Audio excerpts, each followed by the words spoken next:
Namaste, good morning, beautiful morning, and we see the crane there, if you see it, the beautiful bird. And I just saw a turtle. And you know the turtle is the second manifestation of Vishnu Bhagwan. So there you go. I see Vishnu Bhagwan this morning, and sorry I couldn't take the picture, I wasn't ready with the camera. But anyway, this morning I want to talk about the current situation. And there's something beautiful that is happening in America in the midst of all the controversies. But before that, let us all do prayers to Surya Narayan. There is Surya Narayan coming up between the trees. Om Bhurir Bhuvasvaha Tat Savitur Varenyam Bhargo Devasya Dhimahi Dhiyo Yo Nah Prachodayat. Om Bhurir Bhuvasvaha Tat Savitur Varenyam Bhargo Devasya Dhimahi Dhiyo Yo Nah Prachodayat. Bolo Surya Narayan Bhagwan Ki Jai. Yes, coming back, that George Floyd we see over and over that photo where he was practically, his life was taken out of him with a police officer knee on his neck. And there's a lot of uprising. And this is coming from way back when Christopher Columbus came and he discovered this America and the other parts of North and South America, Central America, this whole region, that the country claimed ownership, England, of these properties. And the plundering start and the killing of the native Indians. Why? Because they want ownership, all in the name of ownership. And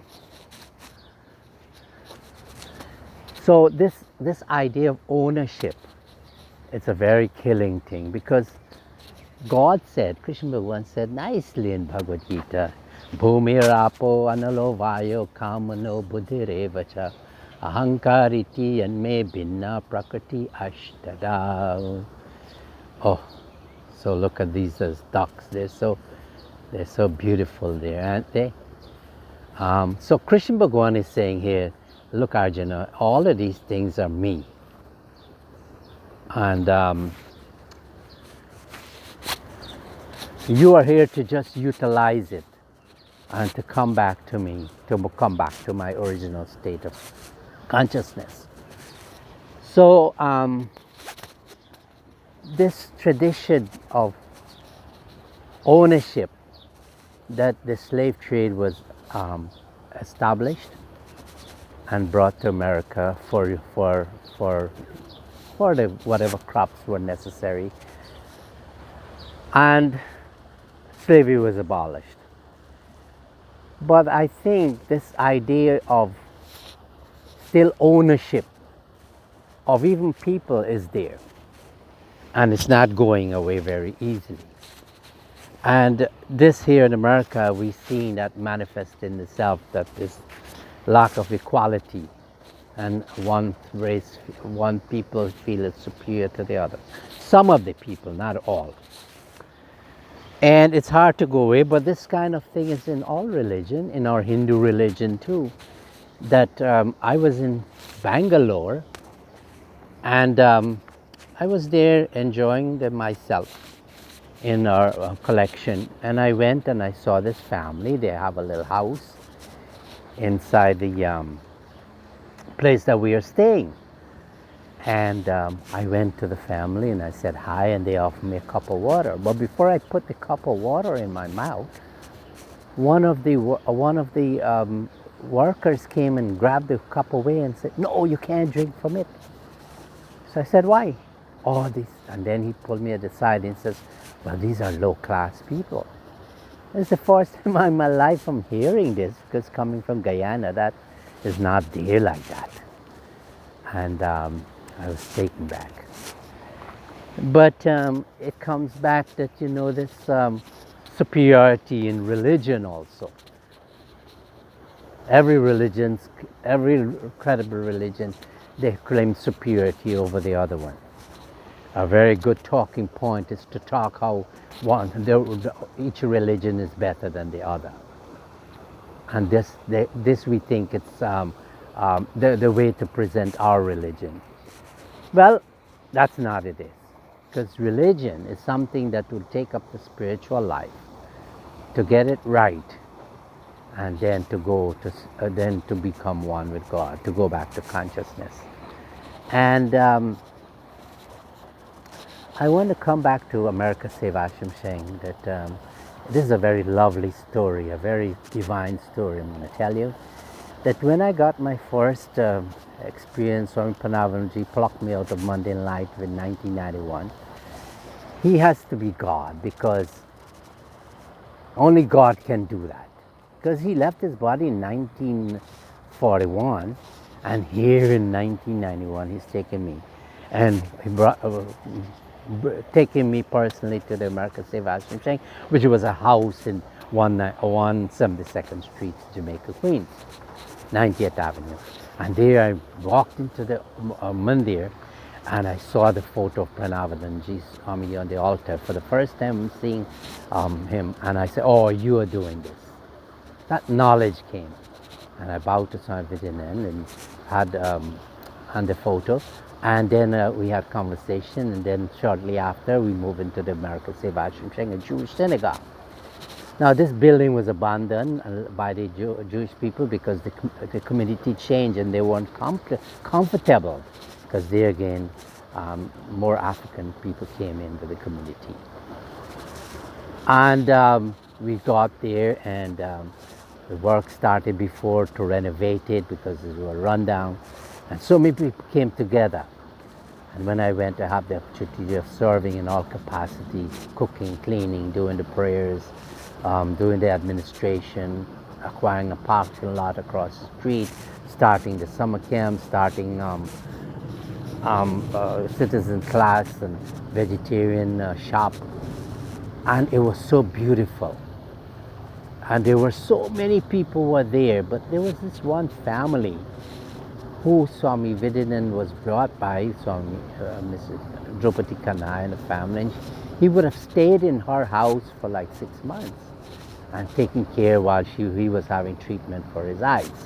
And later on, they suggested that they should have an ashram, a building. But there were other families also, but these were the two, another family, the Ramkasim family. These were the main players. But when the ashram opened, there was a little tension because the glamour and glory of America Sevashtam, saying such a beautiful building, was the talk of the town. And now the mood changed, the mentality changed, that, oh, this is a place for name and fame and all of these kinds of things. And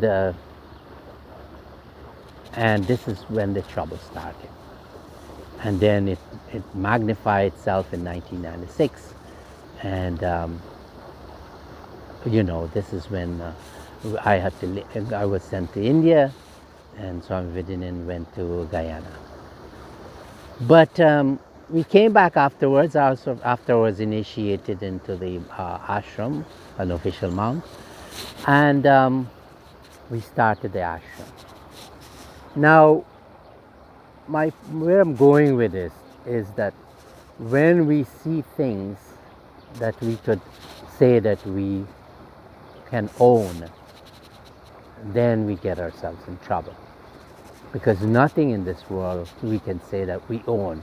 We're using it for the time being. Because Swami Vijayananda Ji is gone, and I'm sending prayers to Mrs. Kanai. Just 2 days ago, she left her body too. And what a powerful soul. And I'm sure that she will get her due reward from the Guru for all the good work that she has done. And the family, we send condolences too. But devotees, this illusion that has been created, we have to be very careful of it. When consciousness manifests itself, the illusion is so overwhelming that George Floyd, him giving up, him losing his life, he's a famous person now. He didn't die without a cause, a very great cause. So we shouldn't feel bad about this. This is all God's doing to a certain extent. So then we should live our lives thinking that, oh God, I want to be like you. I want to understand this illusion that you created and how you're sustaining it, and how we should also be like you. I just want to end with this bhajan. Aaye bhi akela, जाए भी अकेला, 2 दिन की जिंदगी है, 2 दिन का मेला, जिनके लिए है तूने महल सजाए, मतलब के यार सारी सभी है परारी, इन्हीं के लिए है कितना तूने दुख झेला, 2 दिन की जिंदगी है, 2 दिन का मेला. That's a beautiful bhajan. It says, oh, we're here for a couple of days. Let us not get tangled up in this illusion, this false dream. Let us go back to where we came from. Hari Om, Shanti, Shanti, Hari Om.